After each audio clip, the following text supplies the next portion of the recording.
Mega power star Ram Charan triple R cinema తర్వాత మన ఇండియానే కాదు ఇతర దేశాల్లో కూడా చాలామంది ఫ్యాన్ బేస్ అనేది ఆయనకి ఏర్పడింది అనమాట.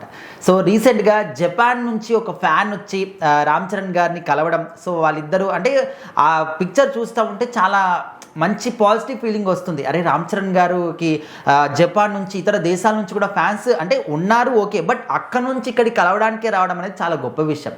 సో దాని గురించి ఏం చెప్తారు? సో ఏంటంటే మన ఇండస్ట్రీలో హీరోలను చూడటానికి వాళ్ళని కొంచెము ఒక గాడ్ లెవెల్లో ఫీల్ అవుతుంటారు అందరూ కూడా అభిమానులు. సో వాళ్ళని చూడటానికి ఎక్కడెక్కడ నుంచో వచ్చి కొంతమంది సైకిల్ మీద వస్తుంటారు, కొంతమంది నడిచి వస్తూ ఉంటారు, కొంతమంది వేరే వేరే దేశాల నుంచి కూడా వస్తుంటారు అనమాట. అయితే మరి ట్రిబుల్ ఆర్ తర్వాత రామ్ చరణ్ గారిది గ్లోబల్ ఇమేజ్ చాలా పెరిగింది. సో అన్ని దేశాల్లో కూడా ఆయన ఆ సినిమాని చూసి బాగున్నాడు అని ఒక ఇదిగా ఫ్యాన్ అవ్వడం మొదలుపెట్టారు.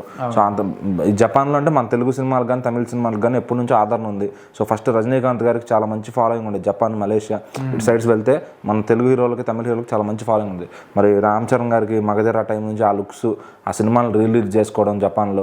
సో అట్లా ట్రిబుల్ ఆర్ కానీ అన్నీ కూడా జపాన్, కొరియా ఇటు సైడ్ అంతా కూడా మన హీరోలకు కొంచెం అట్రాక్ట్ అవుతున్నారు. ఎందుకంటే మన వాళ్ళ లుక్స్ కానీ అంత మన వాళ్ళ ఎలివేషన్స్ కానీ బాగుంటాయి. అక్కడ సినిమాలు ఏంటంటే అంత సాఫ్ట్ కంటెంట్, క్లాస్ కంటెంట్ ఉంటాయి. మన ఏంటంటే మాస్ సినిమాలు ఉంటాయి, అవి కొంచెం ఆకర్షితం అవుతున్నారు. సో దానివల్ల మనకి నార్త్లో మార్కెట్ పెరిగింది, out of the country market పెరిగింది. సో అయితే జపాన్ నుంచి ఇప్పుడైతే రామ్ చరణ్ గారి కోసం కొంతమంది ఫ్యాన్స్ వచ్చారనమాట. వాళ్ళు మళ్ళీ పెద్ద టీ షర్ట్స్ వేసుకుని వైట్ కలర్లో. సో అవి చాలా లుకింగ్ చాలా అంటే వాళ్ళ స్పెషల్ డిజైన్ అవి. మళ్ళీ వాళ్ళు హీరో బర్త్డే కానీ సినిమాని కానీ ఎట్లా సెలబ్రేట్ చేసుకుంటారంటే ఇంట్లో ఒక సెట్ ఏర్పాటు చేస్తారు. అక్కడ ఆ సినిమాకి సంబంధించిన బొమ్మలు, దానికి సంబంధించిన సెట్స్, ఆ సినిమాకి సంబంధించిన స్టిల్స్ అన్ని పెట్టి లైటింగ్ పెట్టి చాలా నీట్గా వాళ్ళ ఇళ్ళలో వాళ్ళు డెకరేట్ చేసుకుంటారు. అంటే మనం కూడా సరిపోం వాళ్ళ డెకరేషన్ ముందు, అట్లా ఉంటుంది అనమాట. సో అట్లా ఎన్టీఆర్ గారికి కానీ, ఎన్టీఆర్ గారికి కూడా ఎప్పటి నుంచో జపాన్లో మంచి ఫాలోయింగ్ ఉంది. సో అట్లా వాళ్ళ ఫ్యాన్స్ కానీ అయితే రీసెంట్గా రామ్ చరణ్ గారి కోసం వచ్చారనమాట. ఆయన కూడా చాలా హంబుల్గా టైం ఇచ్చి వాళ్ళ కోసం, ఎందుకంటే చాలా దూరం నుంచి వచ్చారు కాబట్టి.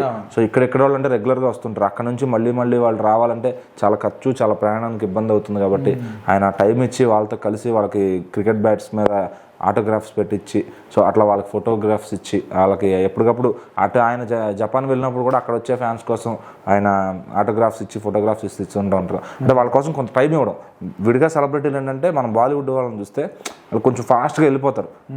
ఫోటో ఇవ్వాలంటే మన సొమ్ము అరిగిపోద్దా అన్నట్టుగా.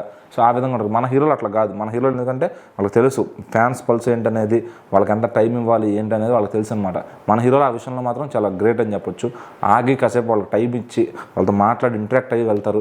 సో మరి రామ్ చరణ్ గారు కూడా అదే పందాలో వచ్చిన జపాన్ ఫ్యాన్స్కి వాళ్ళని కలిసి వాళ్ళతో ఇంటరాక్ట్ అయ్యి వాళ్ళకి ఆటోగ్రాఫ్, ఫోటోగ్రాఫ్ ఇచ్చి చాలా హ్యాపీగా అయితే వాళ్ళని పంపించారనమాట.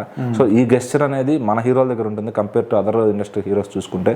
సో అందుకే మన హీరోలు అంత గ్లోబల్ స్థాయికి వెళ్ళడానికి కానీ కారణం ఏంటంటే సో అదే వాళ్ళ హంబుల్ నేచరే వాళ్ళు ఇంకా పైకి తీసుకెళ్తుంది. సో ఇట్లా మన హీరోలందరూ అలాగే ఉండాలి, కొనసాగాలి, ఇండస్ట్రీ బాగుండాలని మనం కోరుకుందాం.